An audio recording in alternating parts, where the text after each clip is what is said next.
I'm just going to move over now to Katie Lindenberg from the Waltham Forest District Secretary of the NEU, the Teachers Union. And of course, we're all massively inspired by the teachers and what they did at the beginning of this year. So I probably don't need to say that. And over to you, Katie.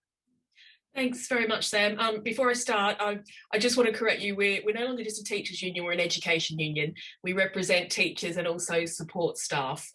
So I'd be in big trouble with my teaching assistant members if I didn't say that, because they're extremely important to us and growing more than any other part of our union. So I must mention them. Right, thank you very much for having me along. I've really enjoyed listening to speakers so far, and I think, this is a really important movement, and the NEU absolutely wants to be part of it, because I think education, we know what's been happening during the pandemic, and what strikes me is it's been really tough for those working in education, in schools and colleges and nurseries during the pandemic, when we stop and think that those who actually know about running schools, those who know about health and safety, and those who understand the science are being willfully ignored and often told that they're wrong. We've got a government who's basically gaslit us, lied to us, refused to engage with us, and put education staff and pupils and therefore the wider community at risk. All the while, they're showing huge levels of incompetence. So all the while as well, educators are being vilified and accused of not wanting schools open. This is regularly thrown at the NEU. You're just trying to stop the kids going back to school. But we've always wanted schools open, and schools have been open all through. Even now they're open. They're open to our most vulnerable pupils, and they're open to the children of key workers so that they can carry on doing their very important jobs. But schools have to be open to all pupils when it's safe, and it has to be done in a way that is not going to cost more lives.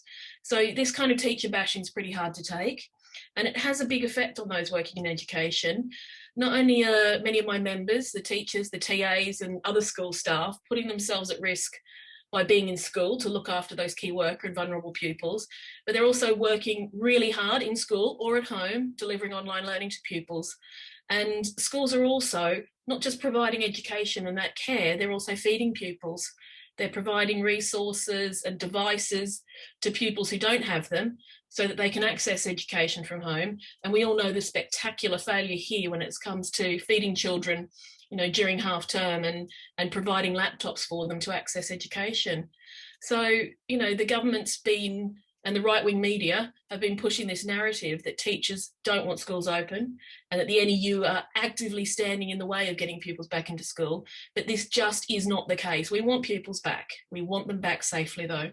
So, from the start, the NEU has said that we're going to follow the science, and I believe we absolutely have. The government certainly can't say the same. They've made education a political battleground, and as a result, who knows how many lives have actually been cost. They've told us that schools are safe. We're just supposed to believe it, but we know that they are not safe. They told us, fairly recently, a couple of weeks ago in January, that, and this was at an education select committee, that education staff are at no more risk of contracting COVID than the general population.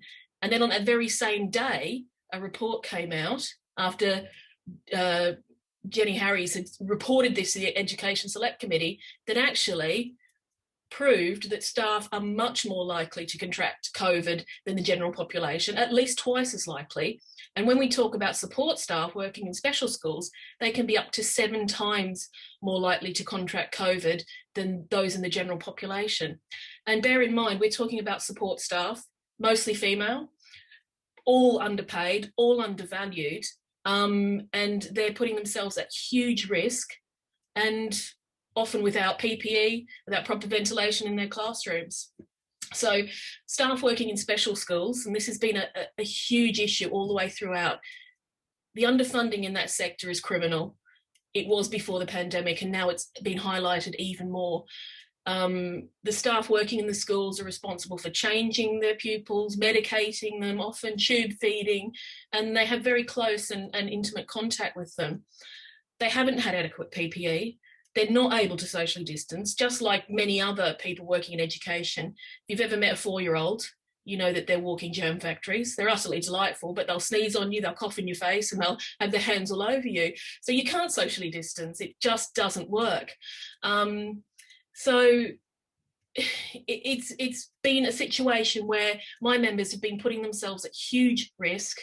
And often a lot of, and particularly it seems support staff are coming to me, my members are coming to me and saying, we're putting ourselves at risk. You know, we're doing this to help our pupils. But then, say, for example, our own children have to self-isolate because their schools are shut. We're then told we have to take unpaid leave. And I think, you know, the other sector where we're really noticing the damage that has been done already, but is going to continue well beyond the pandemic, is in the early years. You know, staff working with our very youngest pupils in nurseries and childcare settings are absolutely on their knees. When lockdown was announced, the current lockdown, nurseries were told, you must remain open.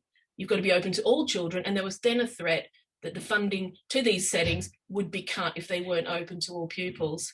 So this comes on the back of years and years of chronic and I think absolutely criminal underfunding to the early years sector.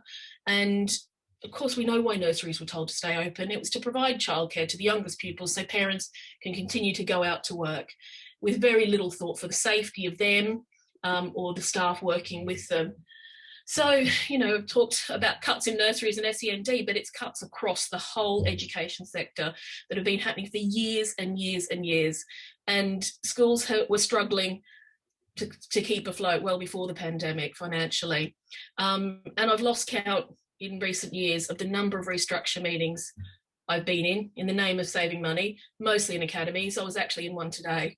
And again, it's mostly teaching assistants, the support staff, the mostly female, underpaid, undervalued members of my union who face these cuts, who face losing their jobs. So these already underfunded schools and nurseries and colleges didn't receive any extra funding during the pandemic. If they had, could have provided things like proper PPE, better ventilation in classrooms, more staff. They could have looked at providing other spaces to be used as classrooms so there could be better social distancing.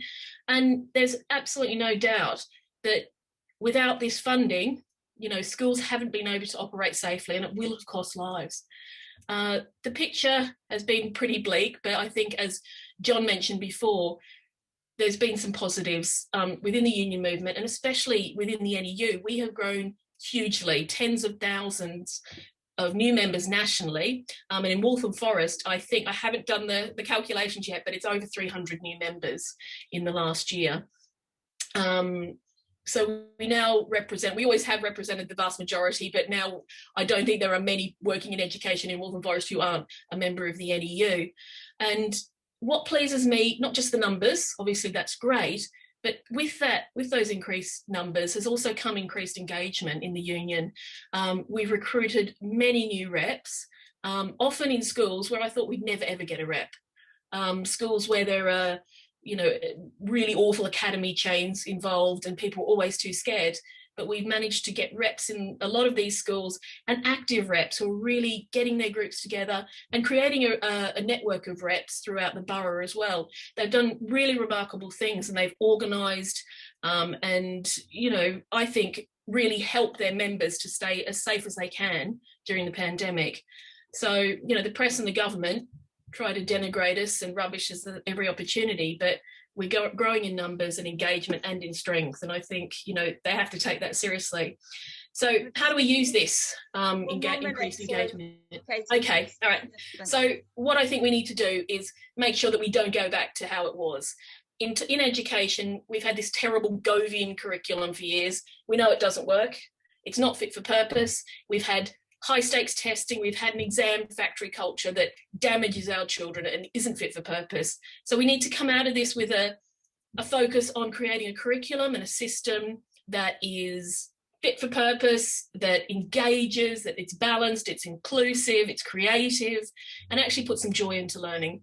And we need to focus not on this catch-up we keep hearing about, but actually focusing on recovery, putting money into camps, putting money into schools to provide that kind of social and emotional support that so many young people are going to need, areas that are already underfunded. And we need to make sure that we're able to feed and house the pupils that we teach, because if you're coming into school with an empty belly, you're not going to be able to learn. So that has to be a huge focus. And that's what the NEU is saying. So please look at our website. We've come up with a recovery plan, which I think is amazing. And we're hoping government will listen to. It's based on science. It's based on knowledge of our members, our expertise of our members and others. And it will work. So have a look at it. Solidarity. Thank you for having me along.